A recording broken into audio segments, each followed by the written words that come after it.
going to hand over to Lorna Meaney, who's head of our Veterinary International Trade Division.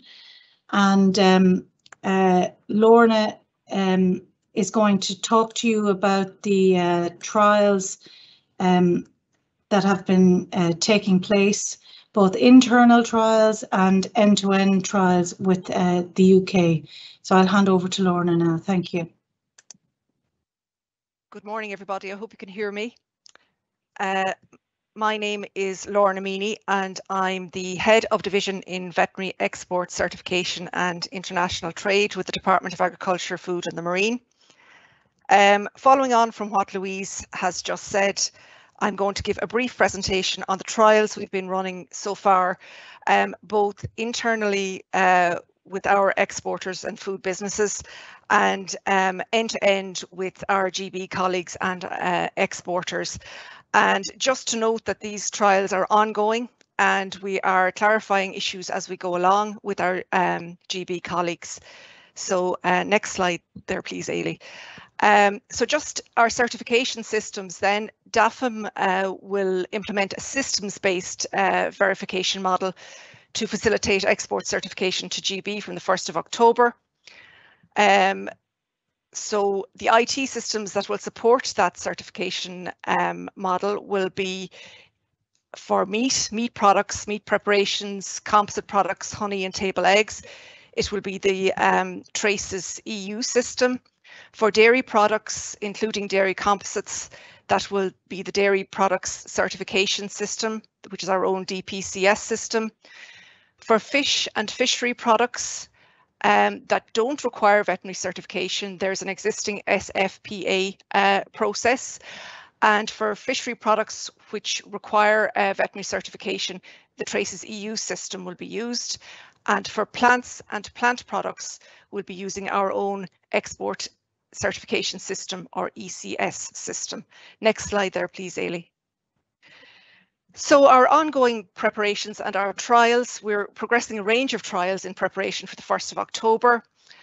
In the first instance, we set up a supply chain working group, and really this was made up of logistics companies, and it was to get an idea to see how the supply chain between Ireland and GB worked, and to see how that would fit in with our certification models. So we gathered detailed information on the supply chain and on the logistics networks which support those supply chains.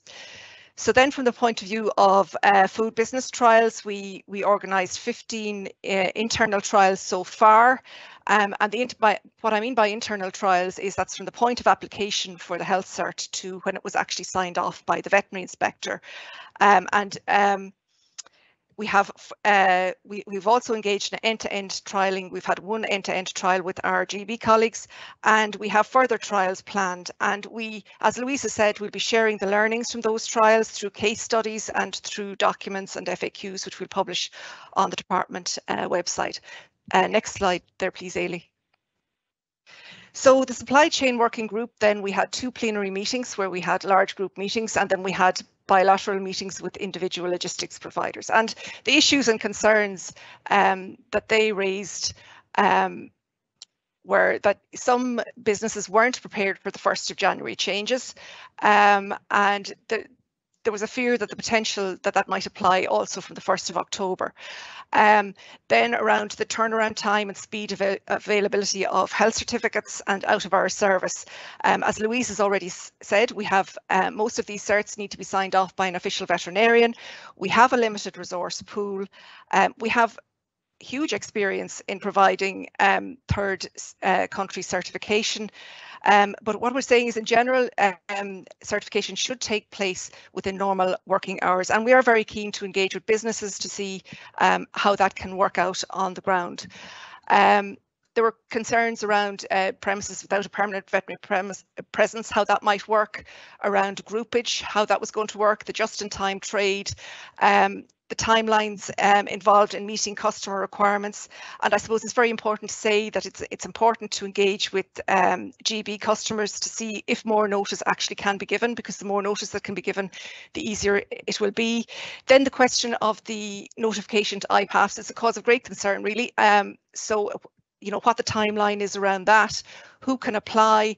I think we, as Louisa said, we need very clear comms on that, because some contractual arrangements between exporters and their customers on the GB side require them to look after all the documentation and all the applications involved. So they're contractually obliged to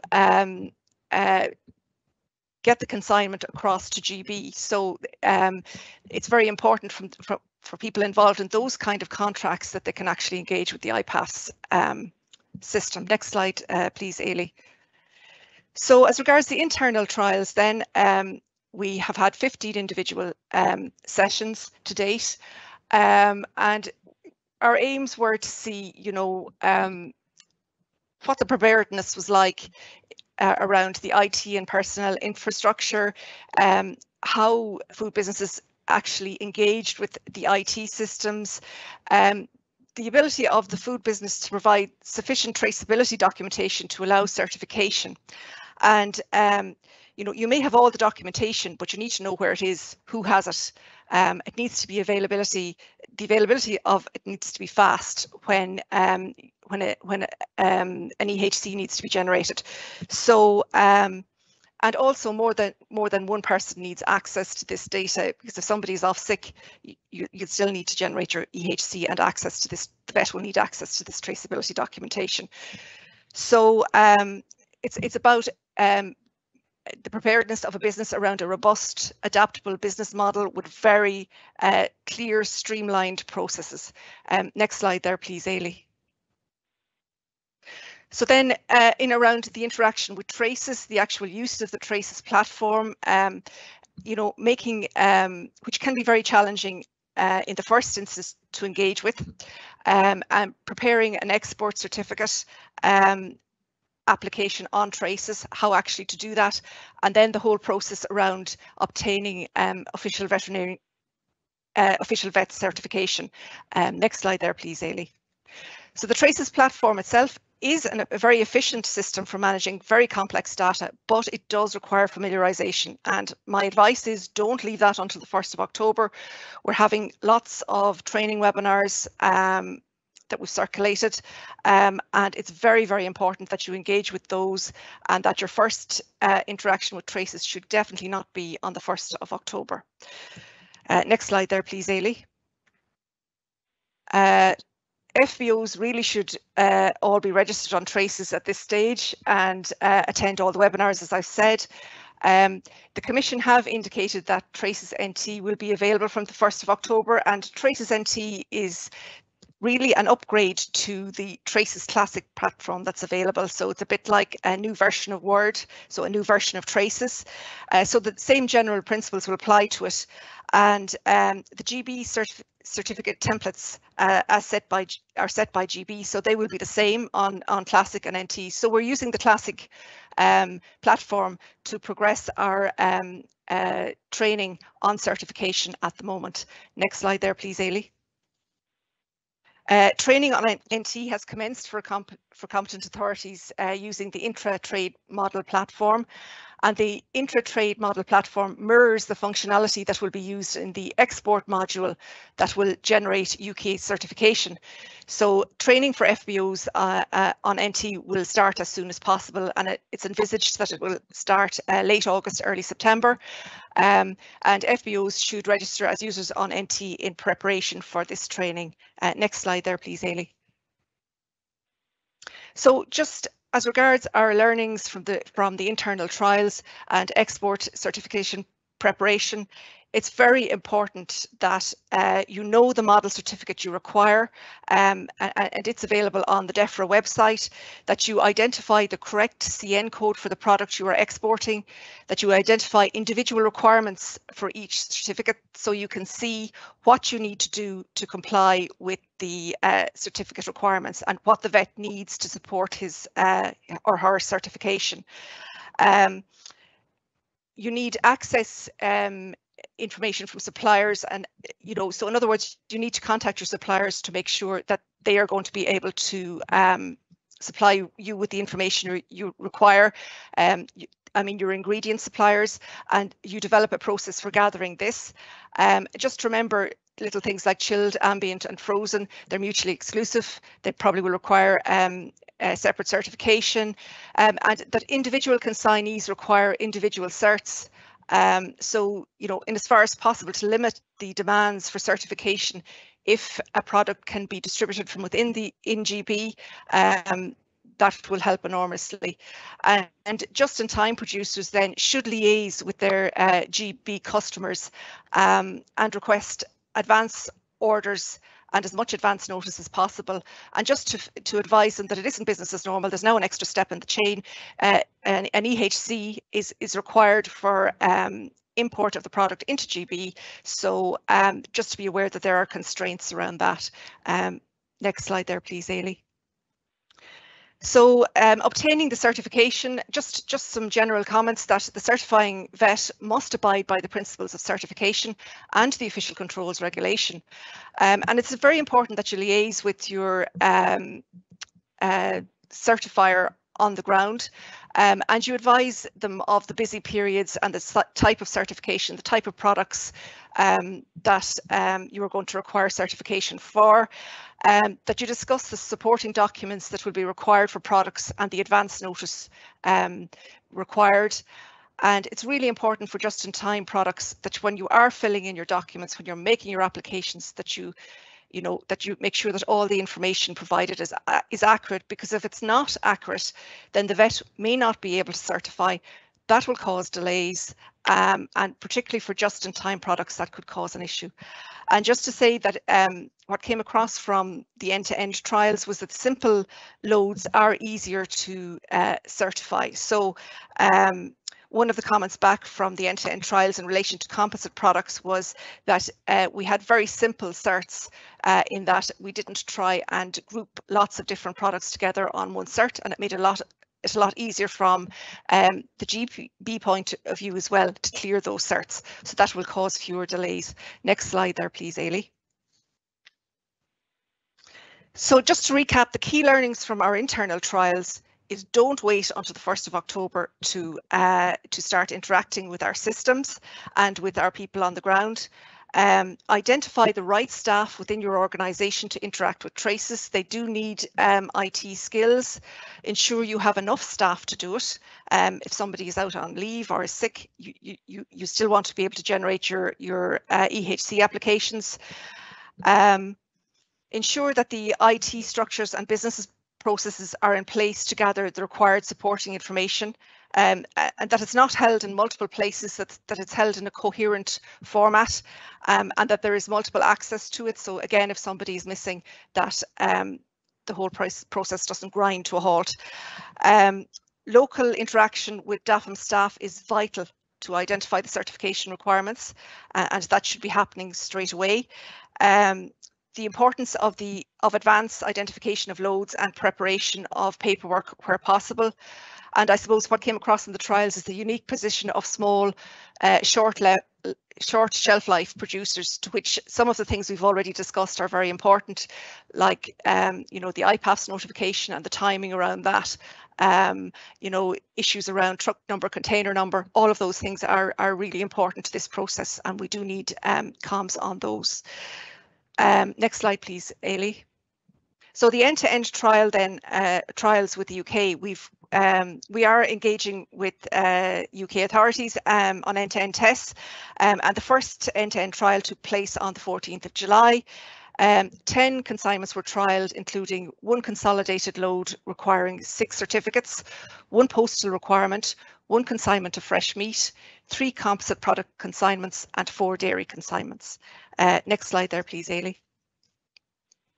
So the aims of the end-to-end trialling would be to confirm UK requirements, to test the ability of FBOs and ourselves to meet these and relay this information back to industry, to evaluate how FBOs interacted with the traces and DPCS systems, to assess the ability of FBOs to provide certification support documents, to assess if Irish FBOs could interact with the IPAFFS system, and to identify logistical challenges and supply chain frictions. Next slide there, please, Ailey. And I suppose the trial outcomes, as regards the IPAFFS system, the outcome was very positive in that the system was found to be extremely user-friendly in terms of interaction, and also it was the Irish exporter could register and provide the IPAFFS notification. But following on from a lot of the conversation this morning, we actually need to have clearer comms on that, and so we will need to get those out in the near future. I mean, and as Angela has said in her presentation, which is very valuable, this system is live at the moment, so you can actually go in and interact with it as long as you don't raise a notification, but you can actually put in some of your data at the moment, and I would recommend that people start interacting with the IPAFFS system, putting in their data and getting used to using it. There is also a training environment where you could go in and put up practice loads and practice uploading documentation like EHCs, and I would recommend that that happens as well. And from what has been said earlier as well, I was glad to hear that there will be further webinars on IPAFFS on the GB side, so that will all be extremely useful to us. Next slide there, please, Ailey. So the trial outcomes using the IPAFFS notification system, a few things. It's very important that you ensure that the health certificate has uploaded correctly to IPAFFS and can be read once it's uploaded. And it's essential to check that that's done. In one case, this didn't happen and it led to an issue. So what we're recommending is that when you upload, when you complete your IPAFFS notification, you come out of it again, and then you go back in again and just make sure everything is fully readable, because that will allow a lot of delay, that will allay a lot of fears around delays and things like that that could happen if you put up an IPAFFS, an incomplete IPAFFS notification. The other thing is it's even though it is very interactive, just some basic things, it's important that the import notification is submitted. In our trial, one of the notifications was left as draft, which causes issues for the GB side. They can see it, but they can't actually interact with it. It was good to know as well that if the health certificate is not available 24 hours in advance, it can be added later, right up to just before arrival in GB. And that the IPAFFS notification can be edited up to arrival time. And it was good to hear there in some of the clarifications at the earlier part of the session, you know, that the truck number, if it changes, could actually be uploaded to the IPAFFS system, if my understanding is correct, from the 1st of January. And it's just very important to point out as well that whoever notifies IPAFFS is responsible for the load and will be the point of contact in the event of a problem. Next slide there, please, Ailey. So just another positive note is that for food businesses where substantial background work had been done in advance in organising their support documents, refining their internal process, the trials actually themselves went really smoothly, and 3 consignments had issues with certification. One FBO really couldn't provide sufficient supporting documentation to allow certification in time. So that's a lesson that you need to really look at your processes and make sure you have all that documentation to hand. For one, a courier was delayed, so that's an operational issue. And for the second one, weights were not available or for the third one, weights were not available on time to allow certification of the product. So all those things are around refining your processes to make sure you have all the necessary information to hand to complete the EHC. Next slide there, please, Ailey. Other trial outcomes were that the traces, in certain cases, the traces certificate template compared to the UK certificate template were different. So these issues will be flagged to the EU Traces unit, and they did cause certification issues for us, and led to certification problems also on the GB side. So just to be aware of that. So we will be informing the Traces unit of that. And as I've said before, one import notification was left as a draft on IPAFFS. It wasn't fully submitted, so to be aware, very important to go back in and check.